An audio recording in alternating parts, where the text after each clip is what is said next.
Saat kekurangan air dharma, ladang batin kita bagaikan bumi yang dilanda kekeringan. Saat bumi kekeringan, benih yang ditabur tidak akan bertunas. Kita juga harus membasahi ladang batin kita, baru bisa menggarap ladang berkah. Bumi membutuhkan air, ladang batin kita juga membutuhkan air dharma.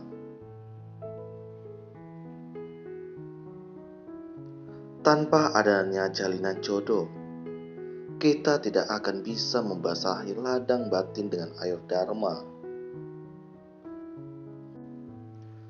Begitu pula dengan bumi. Tanpa perpaduan aliran udara dan faktor lainnya, awan tidak akan terbentuk dan tidak akan turun hujan.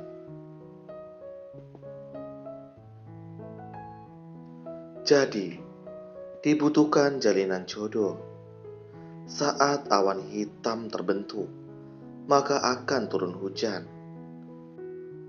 Kita semua harus menggenggam jalinan jodoh. Dengan menabur benih yang baik, maka kita akan bertemu jalinan jodoh baik.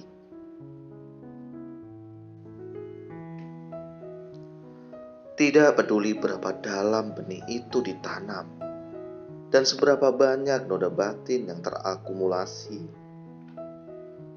Suatu hari nanti, saat kita menghapus noda batin, sifat hakiki kita akan timbul. Jadi, dalam melatih diri, kita harus menjalin jodoh baik. Karena itulah, Buddha berulang kali menciptakan berkah di tengah umat manusia. Di tengah umat manusia, Buddha bisa mengembangkan kebijaksanaan. Jadi, Buddha membina berkah sekaligus kebijaksanaan.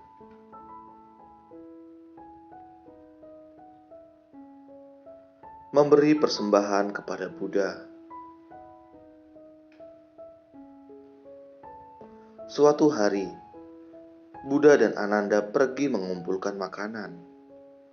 Buddha sengaja mengenakan jubah yang robek. Seorang Brahmana sangat gembira melihat Buddha yang agung. Saat melihat Buddha menggunakan jubah yang robek, dia merasa tidak tega.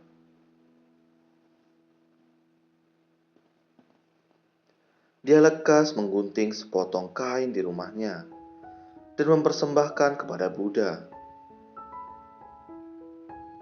Buddha sangat senang dan berkata kepada Brahmana itu, "Dengan membangkitkan niat baik seperti ini, kelak engkau juga akan menjadi Buddha."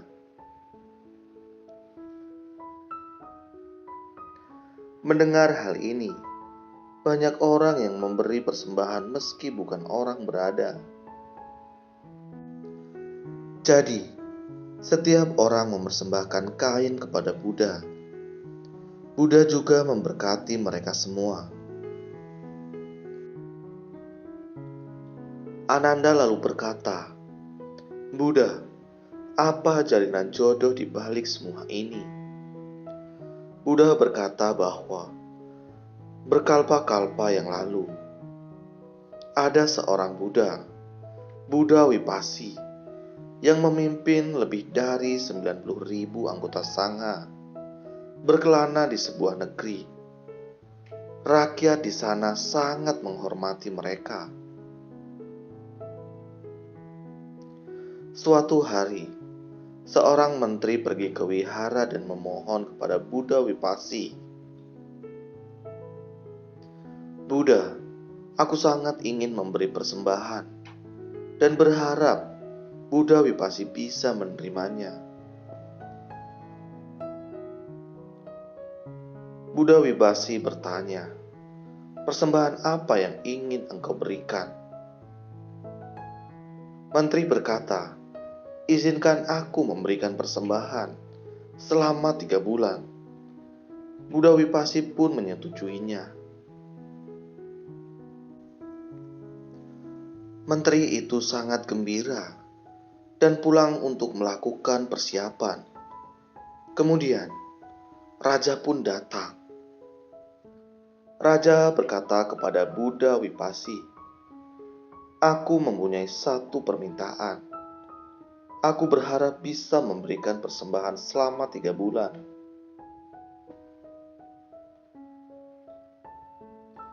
Buddha Wipasi lalu berkata, "Sayang sekali, aku baru saja menyetujui permintaan yang sama dari sang menteri."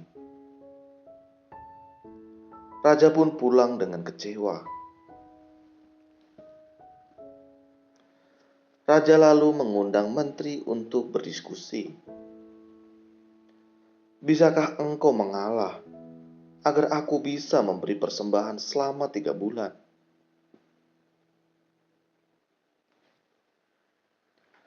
Menteri berkata, "Bisa, asalkan Baginda bisa menjamin bahwa 3 bulan kemudian aku dan Buddha Wipasi masih hidup, serta tidak terjadi bencana, agar aku bisa memberi persembahan."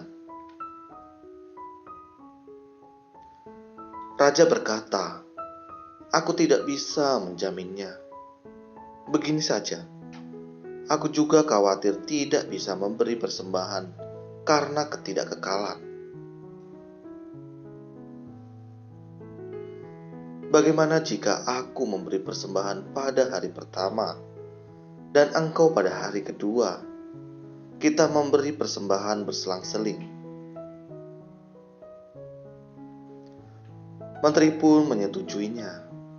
Jadi, pada hari pertama, raja yang memberi persembahan kepada Sangha.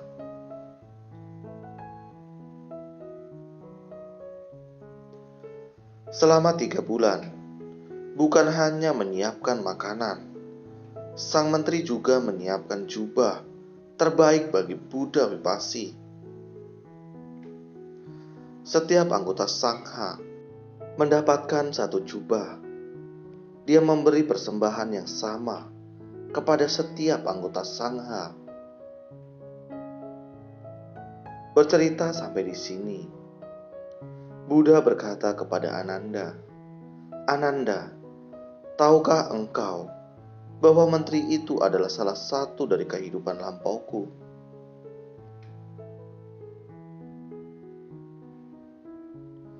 Sang Buddha Wipasi datang ke dunia ini. Aku memberi persembahan dan mempelajari Dharma dengan sepenuh hati. Sang raja juga melakukan hal yang sama.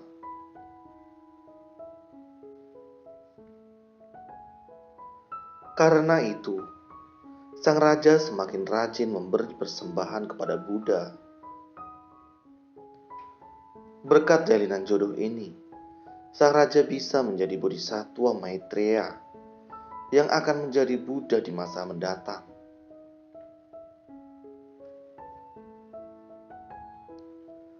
Buddha mengenakan jubah yang robek saat pergi mengumpulkan makanan, sehingga Brahmana melihatnya memutuskan untuk memberi persembahan dan menginspirasi orang-orang.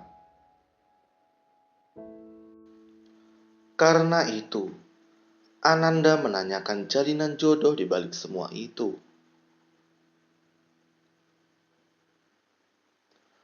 Buddha menciptakan berbagai jalinan jodoh untuk membebarkan Dharma.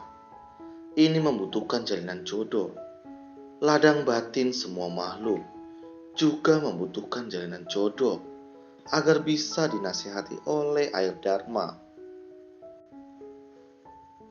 Sifat hakiki yang murni juga tertanam dalam. Dengan adanya basuhan air Dharma, barulah sifat hakiki kita akan perlahan-lahan timbul.